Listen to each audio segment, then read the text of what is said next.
સિંધુ ઉદય ન્યૂઝમાં આપ સૌનું સ્વાગત છે। સમાચાર મળી રહ્યા છે કે ઝાલોદ નગરમાં ભાજપ અને ગુજરાત રાજ્ય સ્વામી વિવેકાનંદ યુવા બોર્ડ દ્વારા અટલ બિહારી વાજપેયીની જન્મ જયંતિ નિમિત્તે સ્વચ્છતા અભિયાન હાથ ધરાયું।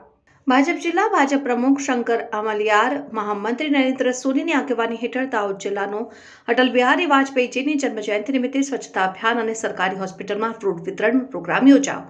ઝાલોદ નગરમાં તારીખ 25મી ડિસેમ્બર 2023 સોમવારના દિવસે અટલ બિહારી વાજપેયી જન્મ જયંતિ નિમિત્તે ગુજરાત રાજ્ય સ્વામી વિવેકાનંદ યુવા બોર્ડ દ્વારા દાહોદ જિલ્લાનું સ્વચ્છતા અભિયાન યોજાયું અને આ સ્વચ્છતા અભિયાનમાં દાહોદ જિલ્લા ભાજપ પ્રમુખ શંકર આમલિયાર અને મહામંત્રી નરેન્દ્ર સોની પણ જોડાયા। સાથે સાથે સબ ડિસ્ટ્રિક્ટ હોસ્પિટલ ખાતે ફ્રૂટ વિતરણ પ્રોગ્રામ યોજાયો। સૌપ્રથમ ગુજરાત રાજ્ય સ્વામી વિવેકાનંદ યુવા બોર્ડના સભ્યો અને ભાજપ પરિવાર દ્વારા ઝાલોદ બસ સ્ટેશન વિસ્તારમાં સરદાર વલ્લભભાઈ પટેલના સ્ટેચ્યુ અને અટલ બિહારી વાજપેયીજીના જન્મ જયંતિ નિમિત્તે ફૂલોથી સૌ આગેવાનો દ્વારા માલ્યાર્પણ કરવામાં આવ્યું અને ત્યારબાદ સૌ ઉપસ્થિત લોકો દ્વારા એક રેલી નગરની બીએમ હાઈસ્કૂલના પ્રાંગણ સુધી કાઢવામાં આવી। બીએમ હાઈસ્કૂલ ખાતે આંતરરાજ્ય સુંદરકાંડ પ્રતિયોગિતા અયોધ્યામાં રામ મંદિરના પુનઃ પ્રાણ પ્રતિષ્ઠા નિમિત્તે યોજાયો। આ પ્રોગ્રામમાં હજારો લોકો આવેલ હતા અને બધા ઉપસ્થિત લોકો માટે ચા નાસ્તાની વ્યવસ્થા કરાઈ।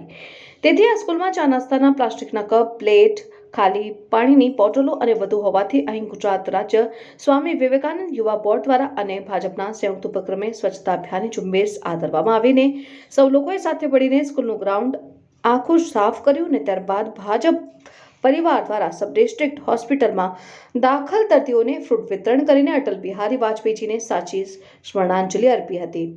રિપોર્ટર પંકજ પંડિત, સિંધુ ઉદય ન્યૂઝ, દાહોદ। 25 ડિસેમ્બરના રોજ શ્રી અટલ બિહારી વાજપેયીજીની જન્મ જયંતિ નિમિત્તે સ્વામી વિવેકાનંદ ગુજરાત રાજ્ય યુવા બોર્ડ, ગુજરાત સરકારમાં દાહોદ જિલ્લા આયોજિત સ્વચ્છતા અભિયાન અંતર્ગત આજે ઝાલોદ નગરમાં દાહોદ જિલ્લાનો સ્વચ્છતા અભિયાનનો કાર્યક્રમ ગોઠવ્યો હતો, જેમાં અટલ બિહારી વાજપેયીજીને માલ્યાર્પણ કરી એમનો પુષ્પ ચડાવી અને એમનું સન્માન કરવામાં આવ્યું હતું। ત્યારબાદ સફાઈના કાર્યક્રમ અલગ અલગ જગ્યાઓ પર પણ રાખેલા છે અને અમારી સાથે અહીંયા શહેરનું સંગઠન, જિલ્લા પ્રમુખ શંકરભાઈ આમલિયાર, મહામંત્રી નરેન્દ્રભાઈ સોની, શહેરના પ્રમુખ અને સામાજિક આગેવાનો અને પાર્ટીના કાર્યકર્તાઓ જોડાયા હતા। ત્યાર ઉપરાંત સ્વામી વિવેકાનંદ ગુજરાત રાજ્ય યુવા બોર્ડની દાહોદ જિલ્લાની આખી ટીમ અને અન્ય યુવાનો પણ અમારી સાથે જોડાયા હતા। ભારત માતા કી જય।